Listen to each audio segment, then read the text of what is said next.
Hello students, সবাইকে স্বাগত জানাই। দেখো, আজকের বিষয়বস্তু হচ্ছে রেলওয়েজ নিয়ে আমি কথা বলবো এবং এই চ্যানেলের টেক্সটবুকের এই চ্যানেলের বিষয়বস্তুই হবে যতটা দেশের বিভিন্ন প্রান্তে, শুধু দেশের নয় রাজ্যেরও বিভিন্ন প্রান্তে যে সকল খবরগুলো একদম আপডেটেড থাকবে, অবশ্যই সেটা চাকরি সংক্রান্ত এবং দেশের কোথায় কি চলছে, অর্থনৈতিক সংক্রান্ত, মানে বলতে পারো অনেকটা কারেন্ট অ্যাফেয়ার্স রিলেটেড এই চ্যানেলে তোমরা ইনফরমেশন পাবে। তো আজকে সেই রকমই একটা বক্তব্যে আমি কথা বলবো। এখানে দেখো, রেলওয়েজের একটা অফিসিয়াল নোটিফিকেশন তোমাদেরকে আমি দেখাচ্ছি। এটা রেলওয়েজের রিক্রুটমেন্ট বোর্ড নিজেরাই পাবলিশ করেছে, যেখানে দেখো লেখা আছে 75 আজাদি কে অমৃত মহোৎসব। তো বলছে রেলওয়েজ দাবি করছে যে বিগ রিক্রুটমেন্ট বেরোচ্ছে।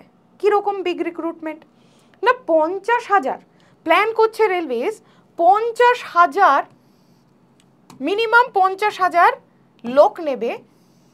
FY মানে কি? ফিনান্সিয়াল ইয়ার 2025-26-এ। আমি এই টপিকেও আসবো।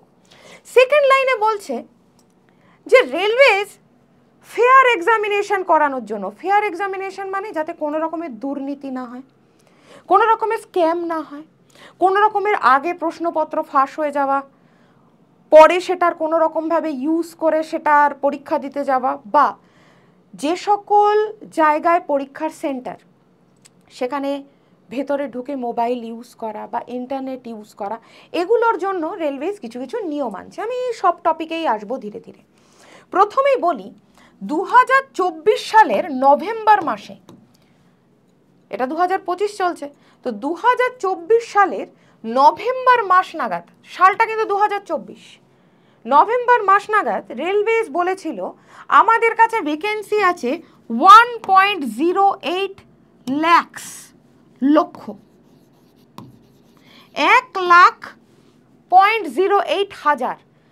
রেলওয়েজ দাবি করেছে 1.08 লাখ ভ্যাকেন্সি আছে, 2024-এর নভেম্বরে রেলওয়েজ বোর্ড বলেছিল।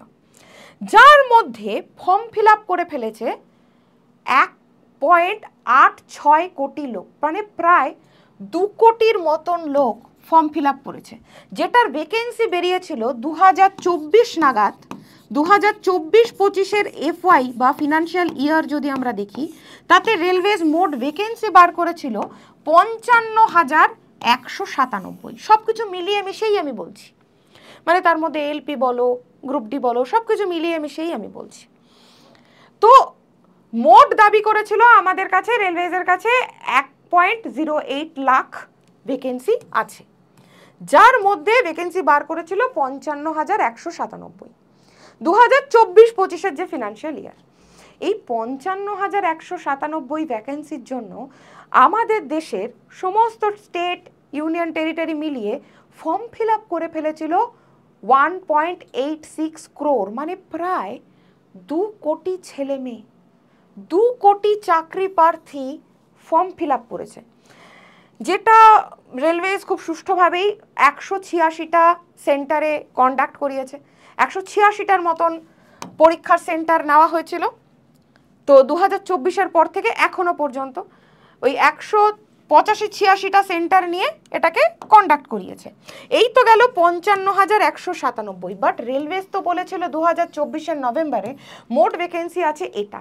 তাহলে এর পরের পদক্ষেপ কি রেলওয়েজের? রেলওয়েজ বলছে আমার কাছে এখন 50,000-এরও বেশি, কারণ মোট 1,01.08 ভ্যাকেন্সি।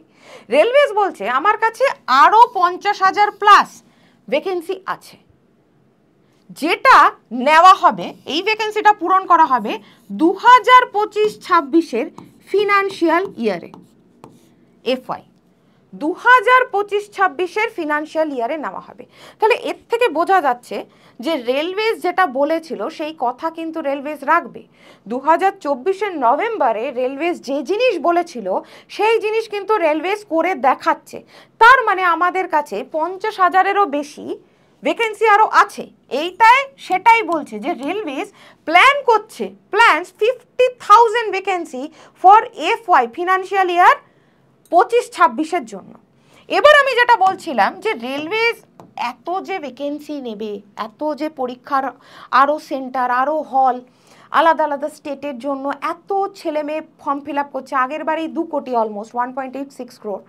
তো এবারেও ওরকমই 2 কোটির মতন লোকই ফর্ম ফিল আপ করবে। তো এত কিছুর মধ্যে যদি দুর্নীতি আটকানো কিভাবে সম্ভব? রেলওয়েজ বোর্ড বলছে যে আমরা ফেয়ার এক্সামিনেশনই করাবো। কি করব? আধার কার্ড বাধ্যতামূলক করে দেব। কিসের জন্য? ক্যান্ডিডেটকে নিজের অথেন্টিসিটি প্রমাণ করার জন্য আধার কার্ড বাধ্যতামূলক। আগে আধার কার্ড বাধ্যতামূলক ছিল না, এবার এই আধার কার্ডটা বাধ্যতামূলক ছিল না মানে এতদিন তো ম্যাম আধার কার্ড দিতে হতো ফর্ম ফিল আপ পারপাস, মানে বলছে আধার কার্ডে যে তোমার ছবিটা আছে এবং ওখানে যে কিউআর কোডটা আছে, আধার কার্ডে প্রত্যেকের আধার কার্ডে দেখবে একটা কিউআর কোড আছে, ওই কিউআর কোডটা দিয়ে স্ক্যান করতে হবে ফর্ম ফিল আপের সময়। এবং যখন তুমি সেন্টারে ঢুকবে ওই স্ক্যানারটা দেখবে ওরা, তুমি যেটা স্ক্যানার দিয়েছো ওদের কাছে স্ক্যানার আছে, ওরা মেশিনে দেখবে, এরকম ট্যাবে দেখবে যে তোমার ফর্ম ফিল আপের সময়ের দেওয়া স্ক্যানার আর তোমার যা ওইখানে আধারে নাম লেখা আছে, তুমি যে আধার কার্ডটা নিয়ে পরীক্ষা দিতে এসছো হলে তার কিউআর কোড এবং তোমার নাম সেম কিনা। তো আধার কার্ড বাধ্যতামূলক করছে। আর কি করছে? বলছে পরীক্ষা হলে জ্যামার লাগানো হবে। শুধু পরীক্ষা হলে না, বলছে পরীক্ষা হলে এবং পরীক্ষা হলের আশেপাশে জ্যামার লাগানো হবে। জ্যামার লাগানো মানে কি? তোমার ইন্টারনেট আর কাজ করবে না। মানে এই যে অনেকে ফোন নিয়ে পরীক্ষায় ঢুকে যায় পরীক্ষার হলে, বা এমন কোনো গোপন জায়গায় ফোনটা রেখে দেয় বা ঘড়িটা রেখে দেয়, যদি স্মার্ট ওয়াচ হয়, ধরো ওয়াশরুমে যাওয়ার নাম করে বেরোলো, ওয়াশরুমে গিয়ে ইন্টারনেট অন করে কিছু দেখে নিল, অথবা ঘড়িতে বাইরে থেকে কাউকে কোশ্চেন পেপার বলে দিল, তো ঘড়িতে আনসার চলে এলো, এই জিনিসগুলো করা যাবে না। তো রেলওয়েজ বোর্ড বলছে আমরা দুর্নীতি আটকাবো। দুর্নীতি আটকানোর জন্য আমরা আধার কার্ড বাধ্যতামূলক করব, যেটা স্ক্যানার, আধারের যে স্ক্যানার। আর যে সকল সেন্টার আমরা বুক করব রেলওয়েজের জন্য পরীক্ষা দেওয়ার জন্য, সেগুলোই হলেও তো জ্যামার লাগানোই থাকবে এবং আশেপাশেও, মানে ধরো একটা পার্টিকুলার কোনো স্কুলে পরীক্ষা হচ্ছে, তোমার ধরো পরীক্ষা পড়েছে কোনো কলকাতার কোনো স্কুলে, তোর আশেপাশেও জ্যামার লাগিয়ে দেবে। মানে যাতে তুমি কোনোভাবেই ইন্টারনেটকে মোবাইল দিয়ে হোক, ট্যাব দিয়ে হোক বা তোমার স্মার্ট ওয়াচ দিয়ে হোক তুমি অ্যাক্সেস না করতে পারো।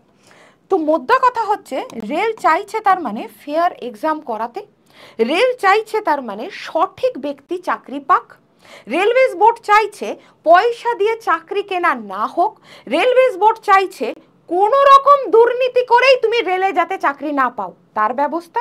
সব থেকে ভালো খবর হচ্ছে এই যে 50,000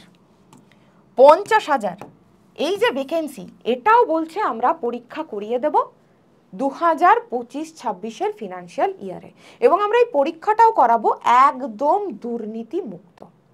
তো যারা যারা অনেকেই আছো যারা যারা শুধু রেলের চাকরি নিয়েই ভাবো, যে রেলের জন্যই চাকরি করব, রেলের চাকরি আমার স্বপ্ন, অনেকের বাড়িতে আছে তার পরিবারের সবাই রেলে চাকরি করে, তো তার ফ্যামিলিতে সবাই রেলের চাকরির জন্যই একটু মানসিকতা থাকে যে হ্যাঁ রেলেই চাকরি করতে হবে, রেলে অনেক সুবিধা, রেলে স্যালারি বেশি, রেলে মেডিকেল ফেসিলিটি ভালো, পিএফ ভালো, পেনশন ভালো। তো সেই পারপাস আমি বলবো যাদের রেল অন্তপ্রাণ, রেলে চাকরি স্বপ্ন, তাদের জন্য খুশির খবর আসতে চলেছে ফিনান্সিয়াল ইয়ার 2025-26।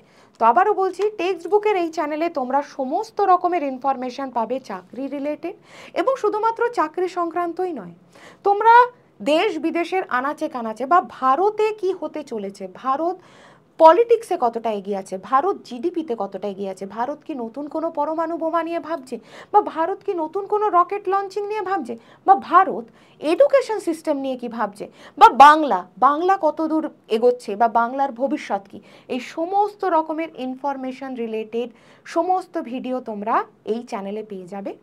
এই চ্যানেলকে এক্ষুনি সাবস্ক্রাইব করে বেল নোটিফিকেশন প্রেস করে রেখো, যখনই নতুন কোনো খবর আসবে যেটা তোমাদের জানা উচিত একজন স্টুডেন্ট হিসেবে অথবা ভারতের একজন মানে দায়িত্বপ্রাপ্ত নাগরিক হিসেবে, তোমরা সবাই 18-এর ওপরে হয়ে গেছো, তার জন্যই সরকারি চাকরির প্রিপারেশন নিচ্ছ, তো তাদের যেগুলো জানা দরকার সেই সমস্ত ইনফরমেশন এই চ্যানেলে দিয়ে দেওয়া হবে। সকলে ভালো থেকো, জয় হিন্দ।